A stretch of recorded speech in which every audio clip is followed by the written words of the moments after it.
बच्चों, मैं लालिमा सिपाहा आज आपको रस पाठ पढ़ाने जा रही हूँ।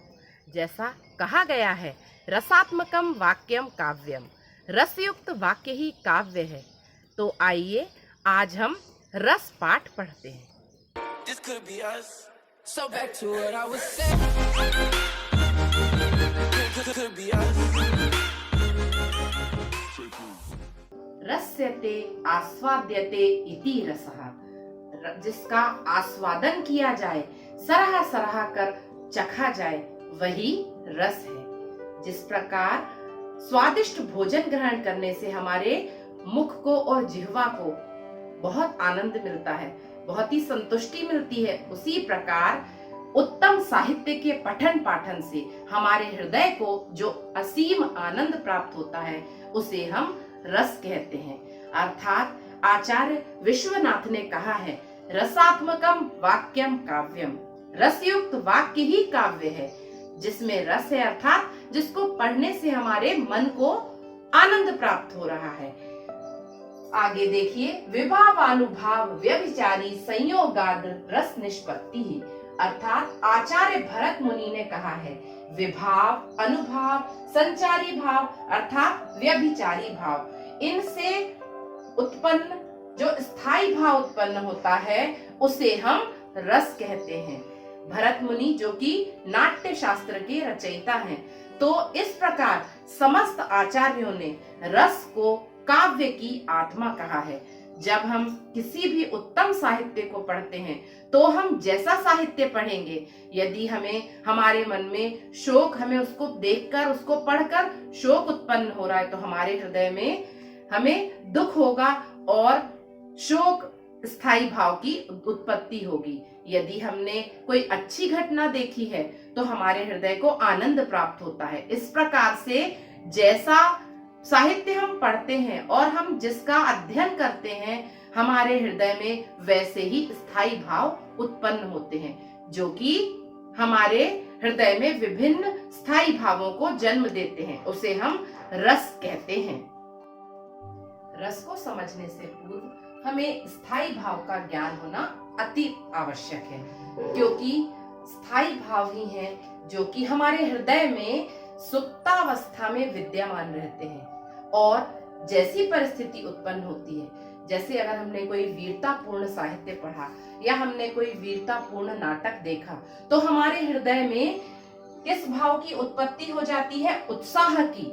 तो ये स्थायी भाव हमारे हृदय में विद्यमान रहता है सुप्तावस्था अर्थात सोए रूप में, अर्थात वह सुप्त है, जागृत अवस्था में नहीं है। लेकिन जैसे ही हम जो साहित्य का अध्ययन करते हैं, तो हमारे हृदय के अंदर स्थित स्थायी भाव जागृत अवस्था में आ जाते हैं और वही हमारे हृदय में उसी प्रकार की स्थिति निर्मित हो जाती है।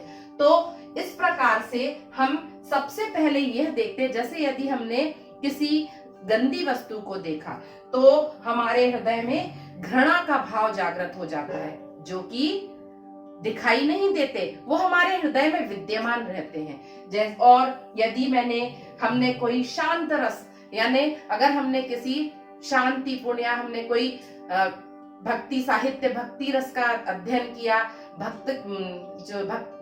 भक्ति रस से युक्त कविताएं पढ़ी, तो हमारे हृदय में भी क्या है? शांति का भाव उत्पन्न होता है। तो ये सारे भाव हमारे हृदय में विद्यमान रहते हैं। जैसे श्रृंगार रस का स्थायी भाव है रति अर्थात प्रेम, हास्य रस का स्थायी भाव है हास, करुण रस का स्थायी भाव है शोक, रौद्र रस अर्थात क्रोध, वीर रस का स्थायी भाव है उत्साह, भयानक रस का स्थायी भाव है भय, वीभत्स रस का स्थायी भाव है जुगुप्सा या घृणा, अद्भुत रस का स्थायी भाव है विस्मय या आश्चर्य, और शांत रस का स्थायी भाव है निर्वेद। कुछ विद्वानों ने दो अन्य रस भी बताए हैं, जैसे वात्सल्य रस और भक्ति रस। लेकिन हमारा जो ये श्रृंगार रस है, इसका क्षेत्र बहुत व्यापक है। और यदि हम वात्सल्य रस को देखें, तो माता और बच्चे का प्रेम, और यदि हम भक्ति रस देखें, तो ईश्वर और भक्त का प्रेम। तो इस प्रकार से श्रृंगार रस में नायक और नायिका का प्रेम, तो ये सारे जो प्रेम है, चाहे वह नायक और नायिका का प्रेम हो, ईश्वर या भक्त का प्रेम हो, या माता और पुत्र का प्रेम हो, तो वह भी इस व्यापक क्षेत्र के अंतर्गत रखे गए हैं। तो ये सारे हमने अभी स्थायी भाव जाने की, इस रस को समझने के लिए हमें सबसे पहले स्थायी भावों का जानना आवश्यक है। अभी हमने स्थायी भाव समझे जो हमारे हृदय में विद्यमान रहते हैं, और जैसा हम पाठ पढ़ते हैं या हम जो साहित्य का अध्ययन करते हैं वो उत्तेजित हो जाते हैं या वह जागृत अवस्था में आ जाते हैं। अब हम विभाव पर दृष्टि डालते हैं। विभाव वे भाव जो कि स्थायी भाव के उत्पन्न होने का जो कारण होते हैं, उन्हें हम विभाव कहते हैं। विभाव भी दो प्रकार के होते हैं, आलंबन विभाव और उद्दीपन विभाव। आलंबन विभाव, जैसे हमने कहीं पर सर्प को देखा, सुनसान स्थान में सर्प को देखा, तो सर्प यहाँ पर आलंबन हुआ, और उसके उपरांत वहां का जो वातावरण है, सुनसान स्थान है, और उसको देखने के बाद हमारे हृदय में भय का संचार हुआ, तो यह क्या है? उद्दीपन विभाव है। अर्थात उस विषय को यहाँ पर दो पक्षों का होना अनिवार्य है। आलंबन विभाव भी दो प्रकार, दो तबके भेद के दो भेद होते हैं, आश्रय और विषय। आलंबन विभाव को भी दो भेदों में बांटा गया है, आश्रय और विषय, अर्थात दो पक्षों का होना अनिवार्य है। जैसे मैंने आपको अभी बताया कि सर्प वाली स्थिति की, अगर हमने सर्प को देखा तो हम आलंबन सर्प है, और उद्दीपन जो भाव हमारे हृदय में भय का संचार हो रहा है वह उद्दीपन विभाव है। तो अभी हमने स्थायी भाव और विभाव दोनों को जाना। अब हम अनुभव की ओर आगे बढ़ते हैं। अब हम अनुभव से परिचित होते हैं। अनुभव अर्थात आश्रय के शारीरिक जो विकार हैं, उनको जिसके हृदय में ये जो स्थायी भाव उत्पन्न हो रहे हैं, उसके जो शारीरिक विकार हैं उन्हें हम अनुभव कहते हैं। यह भी चार होते हैं, सात्विक, कायिक, मानसिक और आहार्य। अब सात्विक क्या है? ये 8 माने गए, इनकी संख्या 8 है। जैसे कि यदि किसी दृश्य को देखकर हमारे शरीर से पसीना निकल आना, स्वेद निकलना, अगर मुंह एकदम से हमारे कपकपी आ जाना, पसीना निकल आना, आवाज निकलना बंद हो जाना, या कहीं पर भी कुछ भी जो हमारे शारीरिक परिवर्तन है, वे सभी सात्विक अनुभव के अंतर्गत आते हैं। कंपन हो जाना, तो ये सारे सात्विक। अगर हम कायिक देखें, कायिक अर्थात जो हमारे शरीर में जो परिवर्तन हो रहे हैं, कायिक परिवर्तन हो रहे हैं। मानसिक, हमारे मन की स्थिति उस समय कैसी है, ये मानसिक अनुभव है, अर्थात ये हमारे आश्रय के शरीर में ही उत्पन्न हो रहे हैं। सात्विक यानी कपी आना, पसीना आना और मुख से आवाज ना निकलना, कायिक उसके शरीर में जो परिवर्तन दिखाई दे रहे हैं। मानसिक यानी उसकी मानसिक स्थिति उस समय किस प्रकार की है। और आहार्य अर्थात बाह्य चेष्टाएं, जो बाह्य चेष्टाएं हैं, बाहरी जो गतिविधियां हैं, उनका उस पर क्या प्रभाव पड़ रहा है, तो ये सारे अनुभव कहलाते हैं। अर्थात आश्रय के शारीरिक विकारों को ही हम अनुभव कहते हैं। अभी हमने स्थायी भाव जाने, विभाव जाने, अनुभव जाने। अब हम संचारी भाव या व्यभिचारी भाव के ओर आगे बढ़ते हैं कि आखिर संचारी भाव अथवा व्यभिचारी भाव क्या है। संचारी भाव अथवा व्यभिचारी भाव, इससे तात्पर्य है अर्थात जो व्यक्ति है उसके हृदय में इन भावों का संचरण होना। ये जो संचारी भाव हैं, जैसे कि अगर हमने भयानक दृश्य देखा तो हमारी आंखें झपझपा जाना, कोई डर के कारण हमारी आंखें झपझपा जाना, तो ये ऐसे संचारी भाव है जो कि पानी के बुलबुलों की तरह होते हैं, उठते रहते हैं और स्वतः ही लुप्त हो जाते हैं। है तो यह असंख्य, लेकिन इनकी संख्या 33 मानी गई है। ये सारे संचारी भाव या व्यभिचारी भाव कहलाते हैं। श्रृंगार रस, कामदेव का के जागृत होने को श्रृंग कहा जाता है।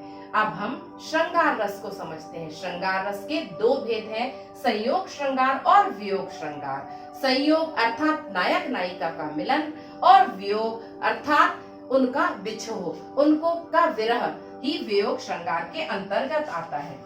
श्रृंगार रस का स्थायी भाव रति कहलाता है। अभी मैंने आपको बताया कि हर रस में स्थायी भाव, अनुभाव, विभाव और संचारी भाव अवश्य ही होते हैं। अब इसके अंतर्गत हम देखें तो अगर संयोग श्रृंगार के अंतर्गत देखें, स्थायी भाव तो रति है और नायक नायिका का जो प्रेम है वह आलंबन विभाव है, और जो आपस का जो प्राकृतिक वातावरण है, जो पुष्प, एकांत वातावरण या अन्य जो भी प्राकृतिक चीजें हैं वो सभी आती हैं उद्दीपन विभाव में। और अनुभाव है कि स्पर्श करना, अवलोकन करना, तो ये सारे अनुभाव आते हैं। और संचारी भाव मैंने आपको पहले ही स्पष्ट किया था कि यह बुलबुले की तरह स्वतः उत्पन्न होते हैं और सुप्त अवस्था में चले जाते हैं। तो संचारी भाव जैसे स्मृति, मोह, लज्जा, ये सारे मिलन के समय उत्पन्न होते हैं।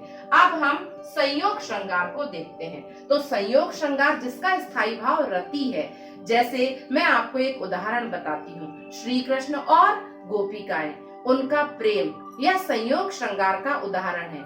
जैसे वह श्री कृष्ण से मिलने के समय उनकी मुरली को यहाँ वहाँ छिपा देती थी। तो इसके बारे में बहुत सुंदर पंक्तियां हैं। बतरस लालच लाल की मुरली धरी लुकाए, सोह करे भोहन हंसे, बैन कहे नटी जाए। अर्थात वह श्री कृष्ण से मिलन के लिए उनकी मुरली को छिपा देती हैं और ऐसी शारीरिक चेष्टाएं करती हैं कि उनके मुरली मांगने पर भी उनके शरीर की जो दशा है, स्थिति है, उसका वर्णन, उनकी भौएं, उनकी आंखें और उनकी लज्जा, ये सारे उनके अंदर विभाव, अनुभाव, संचारी भाव, सारे भाव उनके अंदर उत्पन्न हो जाते हैं। अब हम श्री कृष्ण और गोपिकाओं के ही, जब श्री कृष्ण उन्हें छोड़कर चले जाते हैं तो वहां पर क्या स्थिति उत्पन्न हो जाती है, वह श्री कृष्ण के वियोग में, विरह में तड़पने लगती हैं।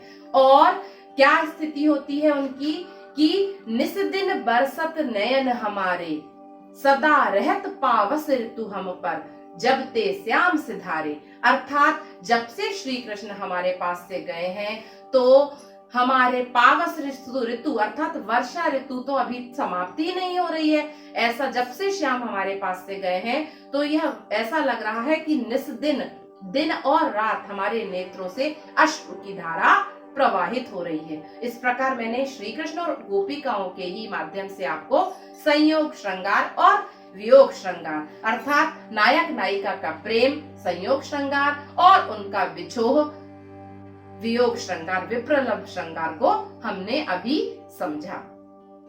आज हमने रस के अंतर्गत रस के अवयव और श्रृंगार रस को समझा। रस के अन्य भेद मैं मेरे अगले वीडियो में आपको समझाऊंगी। यदि आपको मेरा वीडियो पसंद आए तो लाइक, शेयर और सब्सक्राइब करना ना भूलें।